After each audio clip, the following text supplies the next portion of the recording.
जय हिंद प्यारे बच्चों। आज भूगोल का पहला चैप्टर संसाधन एवं विकास का दूसरा जो है वीडियो मैं लेकर के आप सबके बीच में आया हूं। पहले वीडियो में हमने कवर किया था कि संसाधन क्या है और संसाधनों का वर्गीकरण जो है किस किस आधार पर किया गया है। आप सबने देखा था कि उत्पत्ति के आधार पर, समाप्यता के आधार पर, स्वामित्व के आधार पर, विकास के स्तर के आधार पर। हमने इसमें बहुत सारी चीज़ों को कवर किया था, जैसे संसाधनों का विकास, संसाधन नियोजन, भू संसाधन, भारत में भू संसाधन, भारत में भू उपयोग प्रारूप, भूमि निम्नीकरण और संरक्षण उपाय। आज हम इस चैप्टर में कवर करेंगे कि मृदा संसाधन क्या है, मृदाओं का वर्गीकरण, कितने प्रकार की जो है मृदा पाई जाती हैं, यानी मिट्टियाँ कितने प्रकार की हैं, जलोढ़ मृदा, काली मृदा, लाल और पीली मृदा, लैटेराइट मृदा, मरुस्थलीय मृदा, वन मृदा, और एक आखिरी टॉपिक है हमारा मृदा अपर्दन और संरक्षण। प्यारे बच्चों, हमने पहले वीडियो में आधा कवर किया था और आज छोटा सा वीडियो होगा, बहुत ही लंबा नहीं जाएगा, आप इसको आसानी से एकदम सरल शब्दों में समझ सकेंगे। आइए देर न करते हुए शुरू करते हैं पहला टॉपिक।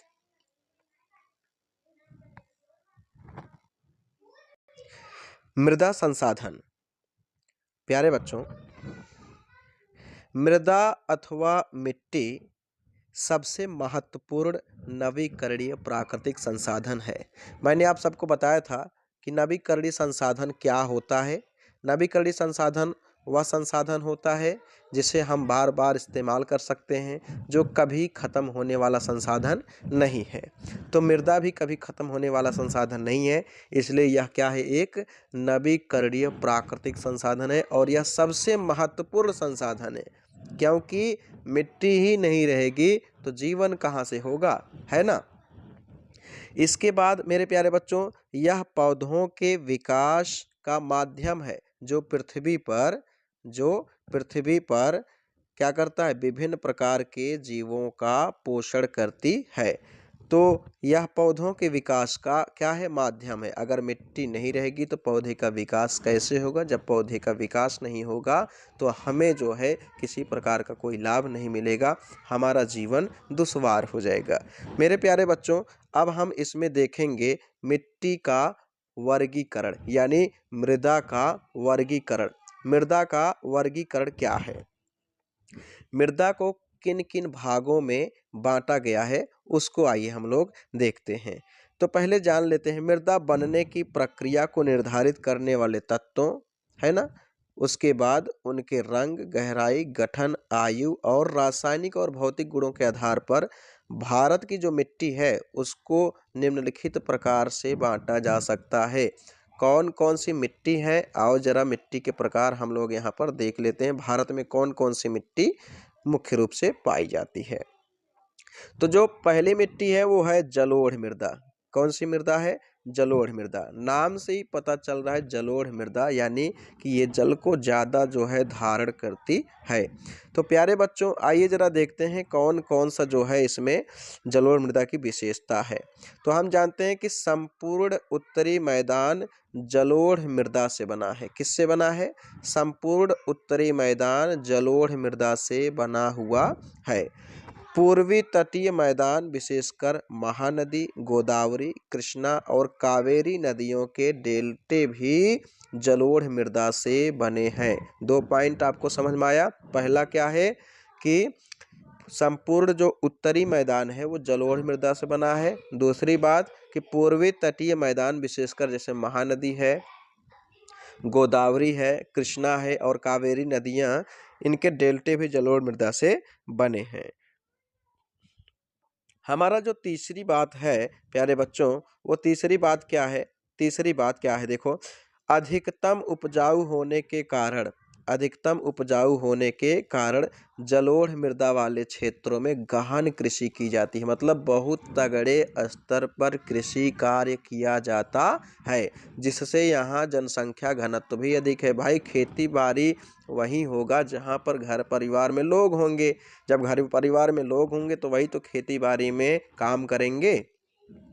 नेक्स्ट बात है बच्चों, अधिकतर जलोढ़ मृदाएं पोटास, फास्फोरस और चूना युक्त होती हैं। पेपर में कई बार पूछा है, बहुत इंपॉर्टेंट है कि जलोढ़ मृदा में मतलब कि कौन कौन सी चीज़ें मुख्य रूप से होती हैं। तो पहली बात क्या है बच्चों, पोटास, फास्फोरस और चूना युक्त। पोटास, फास्फोरस, चूना युक्त, जो इसे गन्ने, चावल, गेहूं और अन्य अनाजों और दलहन फसलों की खेती के लिए उपयुक्त बनाती हैं। कौन कौन सी खेती बहुत अच्छे से होती है जलोढ़ मृदा में, देख लो जरा। गन्ना, चावल, गेहूं और ढेर सारे इसी से संबंधित जो अनाज हैं वो। प्यारे बच्चों, दूसरी मिट्टी है काली मृदा, यानी काली मिट्टी। देखो नाम से ही पता चल रहा है काली मृदा, तो इसका जो रंग होगा वो कैसा होगा, काला।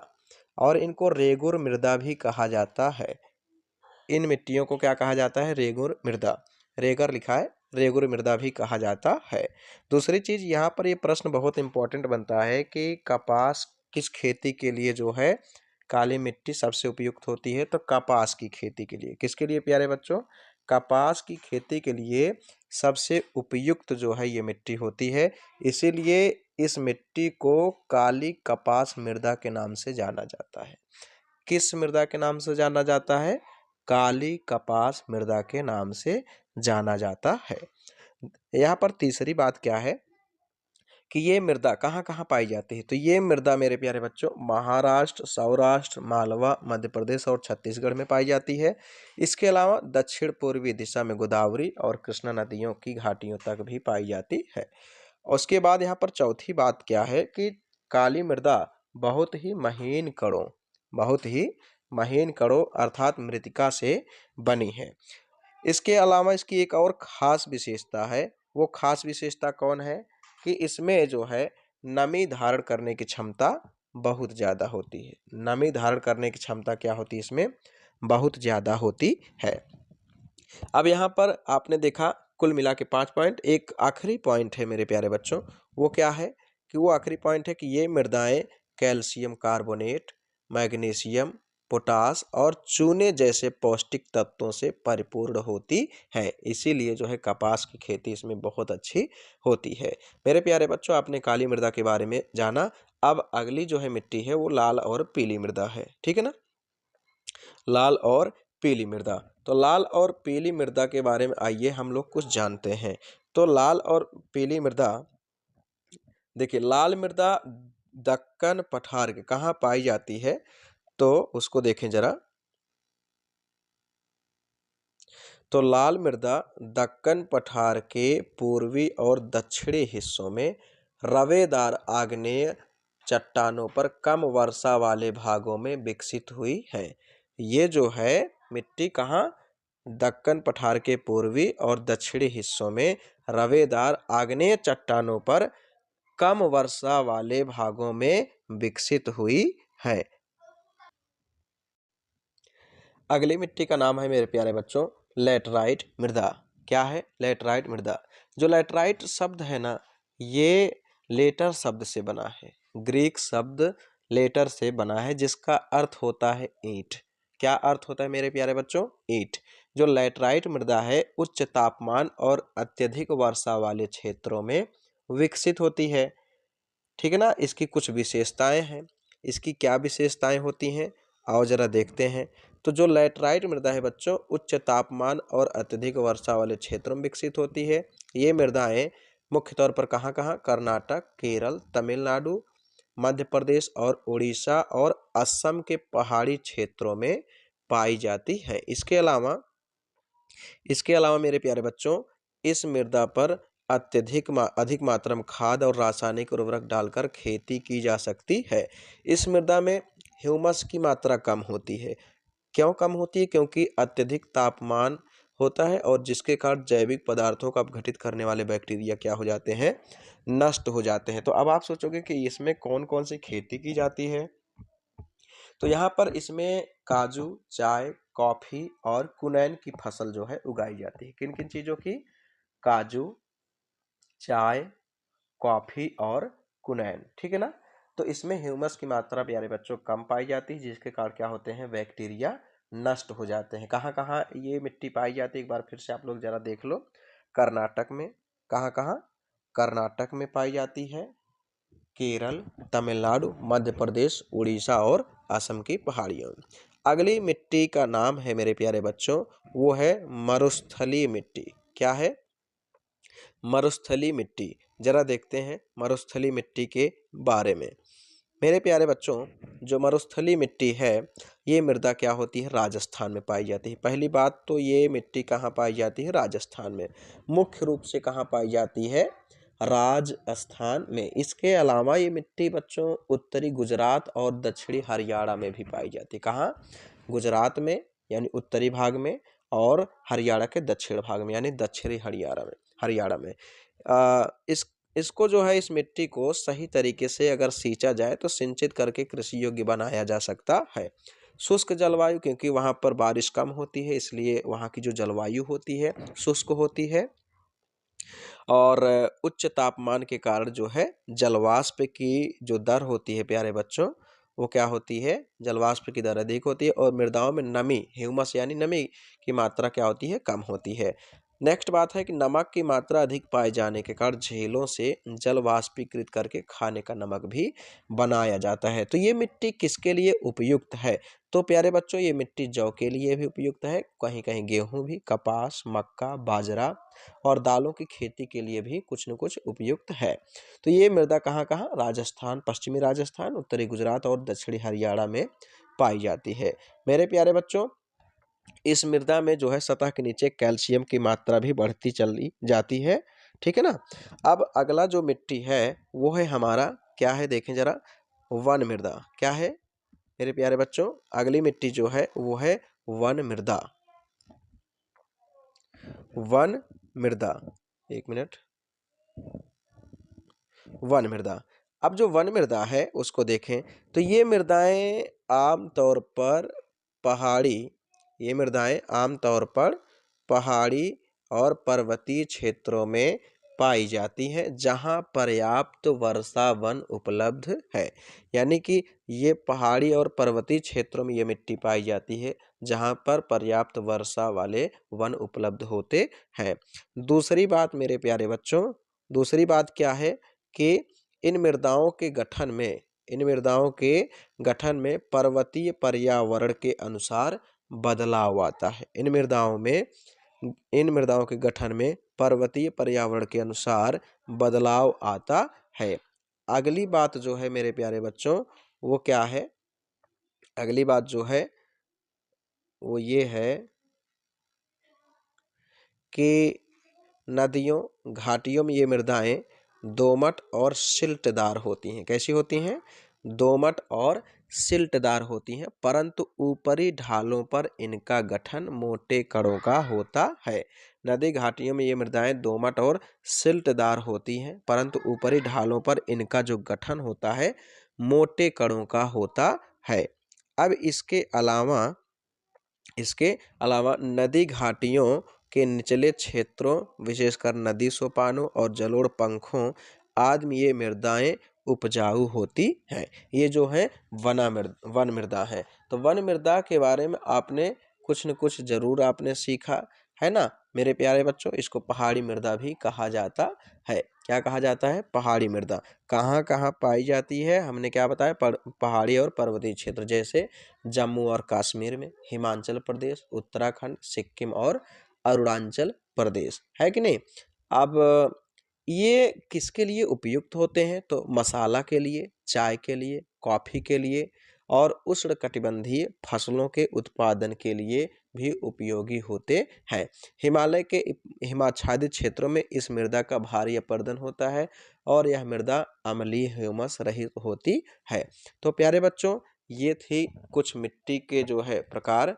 आपने कौन कौन सी मिट्टी को पढ़ा? आप लोग एक बार जरा बताओ। जलोढ़ मृदा पढ़ा, काली मृदा पढ़ा, उसके बाद लाल और पीली मृदा पढ़ा, लेटराइट, मरुस्थली और वन एवं पहाड़ी मृदा पढ़ा, है ना? अब आपका जो नेक्स्ट जो टॉपिक है मेरे प्यारे बच्चों, वो नेक्स्ट टॉपिक क्या है? आइए देखते हैं। वो नेक्स्ट टॉपिक है हमारा और आखिरी टॉपिक है मृदा अपरदन और संरक्षण। मृदा अपरदन और संरक्षण। ये हमारा जो है टॉपिक है। आइए ज़रा इसको देखते हैं। तो मृदा अपरदन और संरक्षण। तो मृदा अपरदन के प्राकृतिक कारक क्या है? मृदा अपरदन किसे कहते हैं वो समझ लो। मिट्टी का कटाव ही क्या कहलाता है? मृदा अपरदन। मृदा अपरदन किसे कहते हैं? मृदा के कटाव और उसके बहाव की प्रक्रिया को मृदा अपरदन कहा जाता है ना। तो जब मिट्टी जो कटने लगती है किसके किसके कारण बच्चों? आप जानते हैं, पवन के कारण। हवा जब बहती है तो कुछ मिट्टी उड़ा ले जाती है, यानी कि जो जो है जमीन के ऊपर का जो परत होता है उसको वहां से उड़ा ले जाती है, जिससे वहां की जो उर्वरता होती है वो कम हो जाती है। और हिमनद के भी कारण जल जब जो है बहता है तो भी जो है मिट्टी को काट ले जाता है। तो कई कारणों से जो है मृदा अपरदन होता है। इसके जो है और भी कारण हैं, जैसे मानवीय कारक। जब वनों का ज़्यादा जो है अंधाधुंध कटान होगा, ज़्यादा पेड़ पौधे काटे जाएंगे, तो इससे भी जो है मिट्टी का कटाव बढ़ जाता है, यानी मृदा अपरदन बढ़ जाती है। अगला है अति पशुचारण, यानी कि जहाँ पर ढेर जो है पशुओं से चराया जाए। निर्माण और खनन जहाँ पर काम किया जाएगा वहाँ पर भी मृदा अपरदन होता है। तो मृदा अपरदन के दो कारक हैं। पहला प्राकृतिक कारक जैसे पवन, हिमनदी और जल मृदा। मानवीय कारक क्या है? वनोन्मूलन। वनोन्मूलन मतलब वनों का ह्रास, यानी वनों की कटाई। अति पशुचारण, निर्माण और खनन आदि मृदा अपरदन के मानवीय कारक हैं। अब जानते हैं आप कि इसको जो है मृदा संरक्षण का उपाय क्या है? कैसे हम जो है जो अपरदन है उसको हम कैसे बचा सकते हैं? कैसे जो है मृदा का हम संरक्षण कर सकते हैं? तो बहुत ईजी है। तो सबसे पहली चीज़ तो मृदा संरक्षण के उपाय में हम सोपान अथवा सीढ़ीदार कृषि जो है करते हैं, यानी सोपान अथवा सीढ़ीदार खेती करते हैं। तो सोपान और सीढ़ीदार खेती जानते हैं, इससे क्या होता है कि मिट्टी का कटाव कम हो पाता है, क्योंकि पहाड़ी क्षेत्रों में ऐसा ही खेत किया जाता है, पट्टी कृषि। बड़े खेतों को कई पट्टियों में बांट दिया जाता है और हर पट्टी के बीच घास उगने के लिए कुछ स्थान छोड़ दिया जाता है। यह हवा की शक्ति को कमजोर करता है ना। इसके अलावा हम देखते हैं कि पेड़ों को कतार में भी लगाकर रक्षक मेखला बना करके भी जो है मृदा को बचा सकते हैं। तो पहली क्या है? सोपान और सीढ़ीदार कृषि। दूसरी पट्टी कृषि। तीसरा क्या है? पेड़ों को कतार में लगाकर रक्षक मेखला बना करके। अगर हम एक लाइन में पेड़ों को लगा देंगे तो इससे भी क्या होगा कि उनकी जड़ों के कारण जो है मिट्टी में पकड़ मजबूत हो जाएगी। जब मिट्टी में पकड़ मजबूत हो जाएगी तो मृदा का अपरदन यानी मृदा का कटाव जो है आसानी से नहीं हो पाएगा, जिसकी वजह से हमारी मृदा सेफ रहेगी, है ना। अब हमने सीखा इसमें बच्चों कि बहुत सारी चीज़ें। इसके अलावा आप जानते हैं कि कुछ मृदा अपरदन से हानियां हैं। क्या क्या हानियां हैं वो जरा देख लें। उपजाऊ भूमि के नष्ट होने के कारण कृषि उत्पादकता में कमी आती है। आकस्मिक एवं भीषण बाढ़ का प्रकोप भी बढ़ जाता है। अगर ज़्यादा जो है भाई मिट्टी का कटाव होगा तो बाढ़ का भी प्रकोप आएगा। बालू के जमा होने के कारण नदियों, नहरों और बंदरगाहों के मार्ग बंद हो जाते हैं।